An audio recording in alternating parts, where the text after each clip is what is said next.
আসসালামু আলাইকুম। হঠাৎ করেই বাংলাদেশের বিরুদ্ধে কড়া হুঁশিয়ারি উচ্চারণ করলেন ভারতের কেন্দ্রীয় সরকারের স্বরাষ্ট্রমন্ত্রী অমিত শাহ। কি কারণে তার এই কড়া হুঁশিয়ারি, এবং তিনি কঠোর জবাব দেওয়ার জন্য ভারত প্রস্তুত, এই মন্তব্য করেছেন। কি জবাব দিবেন অথবা কি কারণে জবাব দিতে ভারত প্রস্তুত, খুব স্বাভাবিকভাবেই এটি অনেকের মনে উদ্বেগ সৃষ্টি করতে পারে।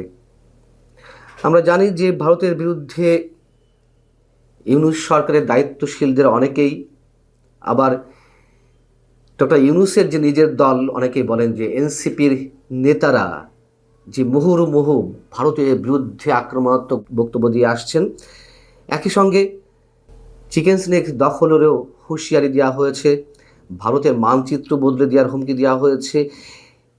এগুলো করে শুধুমাত্র ভারতের সঙ্গে বাংলাদেশের সম্পর্ক যে তিক্ত করা হয়েছে তা নয়, বরং এক ধরনের হুমকির মধ্যেও ফেলা হয়েছে।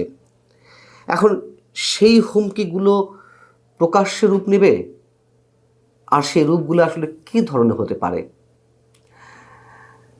শিলিগুড়িতে গিয়ে অমিত শাহর মন্তব্যটা ছিল এরকম যে এটা ভারতের জমি, কেউ হাত লাগাতে পারবে না।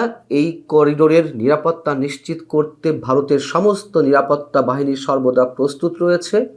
এই এলাকায় অস্থিরতা তৈরি করার চেষ্টা করা হলে ভারত কঠোর জবাব দিতে প্রস্তুত।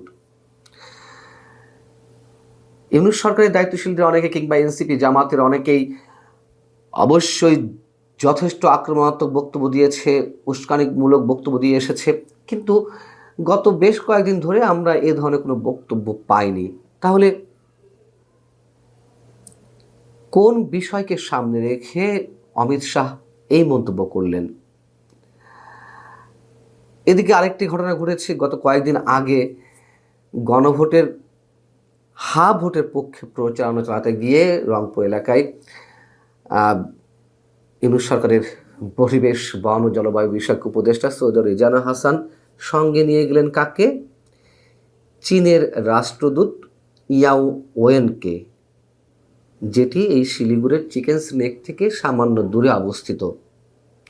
এবং ওই সময় থেকেই ওই ঘটনাকে কেন্দ্র করে আমাদের মনে এক ধরনের শঙ্কা তৈরি হচ্ছিল, এটিও এক ধরনের উস্কানি কিনা। হয়তো সেটিকেও ইঙ্গিত করতে পারেন, সেটিকে ইঙ্গিত করে অমিত শাহ এ ধরনের মন্তব্য করতে পারেন।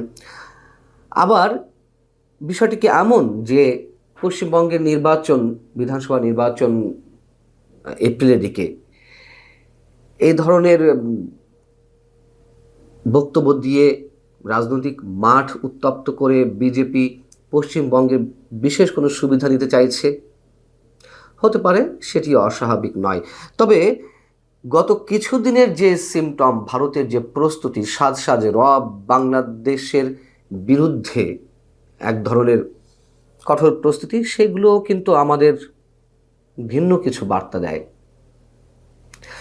ভারতের অন্যতম প্রভাবশালী বাংলা দৈনিক সংবাদ প্রতিদিন, তারা অমিত শাহের বক্তব্যকে কেন্দ্র করে কি বলছে, আমি অংশ বিশেষ একটু শোনাই আপনাদের। সংবাদ প্রতিদিন বলছে, অমিত শাহের এই কথা রাজনৈতিকভাবে অত্যন্ত তাৎপর্যপূর্ণ বলে মনে করছেন ওয়াকিবহাল।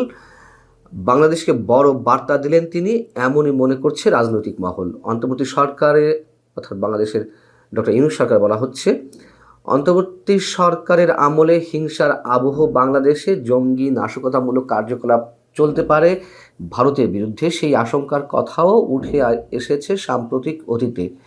ভারতের সীমান্ত এলাকায় আরও কড়া নজরদারি রয়েছে ভারতীয় সেনাবাহিনীর। শিলিগুড়ি সহ উত্তরবঙ্গের অন্যতম অংশ চিকেন স্নেক, ওই অংশে জঙ্গি হামলার আশঙ্কাও উঠছে। চিকেন স্নেকে হামলা চালিয়ে ওই জায়গা দখলের আওয়াজও দিয়েছে বাংলাদেশ। এই চিকেন স্নেকের দিকে নজর রয়েছে চীনেরও। চিকেন স্নেক দখলের মধ্য দিয়ে ভারতের মূল ভূখণ্ডের উত্তর পূর্ব অংশের 7 সিস্টার্সকে আলাদা করে দেওয়ার হুমকিও দেওয়া হয়েছে। এই যে হাসনাত আবদুল্লাহ, সারজিস আলম, আরও কারা কারা যেন এই ধরনের মানে অর্বাচীন বক্তব্য বলা যেতে পারে, এক ধরনের এই ধরনের বক্তব্য দিয়েছেন অর্বাচীনের মতন। সংবাদ প্রতিদিন বলছে যে এবার শিলিগুড়ি থেকে অমিত শাহ বড় বার্তা দিলেন। আমরা তো জানি যে শিলিগুড়ির অদূরে আমাদের তিস্তা প্রকল্প গড়ে ওঠার কথা রয়েছে। দীর্ঘদিন ধরে এই আলোচনা চলছে। চীন এই প্রকল্পে তারা বড় ধরনের অর্থ বিনিয়োগ করতে প্রস্তুত। চীনেরও স্বার্থ রয়েছে শিলিগুড়ি বা কিংবা চিকেন স্নেক বা ভারতের উপর তারা নজরদারি রাখতে পারবে, যেহেতু ওইখানে তাদের এক ধরনের আধিপত্য থাকবে। তাদের অর্থায়নে তিস্তা প্রকল্প যদি গড়ে ওঠে, যদিও গত 1.5 বছরে এই সরকারের সময়ে মাঝে মাঝে আলোচনাগুলো সামনে এসেছে, ফাইনালি কিছু করা হয়নি। তো যেটি বলছিলাম যে গত কয়েকদিন আগে সৈয়দা রেজওয়ানা হাসানের সঙ্গে যখন চীনের রাষ্ট্রদূত ইয়াও ওয়েন রংপুরের কাউনিয়া উপজেলার তিস্তা নদীর ভাঙল কবলিত এলাকা পরিদর্শনে গেলেন এবং ভোটের প্রচারণা পরিদর্শনে সৈয়দা রেজওয়ানা হাসান গেলেন, সেই একই সাথে যাওয়া হয়েছিল। তো এই যে কাউনিয়া উপজেলার এর ঠিক পূর্ব দিকের সীমান্তে শিলিগুড়ি করিডোর, ভারতের গোয়েন্দারা নাকি বলছে তাদের মতে উদ্বেগের মূল কারণ হচ্ছে এই অঞ্চলের সমস্যা দেখা দিলে উত্তর পূর্বাঞ্চলের প্রায় 5 কোটি মানুষের নিরাপত্তা বিঘ্নিত হবে। চিকেন স্নেক এলাকাটি নেপাল, ভুটান, বাংলাদেশ ও চীনের কাছে। যাই হোক, এই সমস্ত বিষয়কে কেন্দ্র করেও সাম্প্রতিক সময়ে আমরা দেখেছি ভারতের বিভিন্ন ধরনের প্রস্তুতি।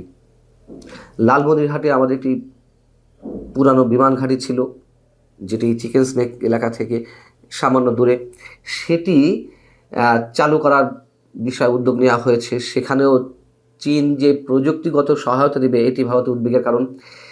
এই সব জায়গা থেকে এর পরপরই শিলিগুড়ি করিডোর ঘিরে নিরাপত্তা বলয় তৈরি করা হয়েছে। দিনাজপুরের ভারতের দিনাজপুরের চোপড়া, অসমের ধুবড়ী এবং বিহারের কিষানগঞ্জে সামরিক ঘাঁটি তৈরি করা হয়েছে, তিনটি সামরিক ঘাঁটি।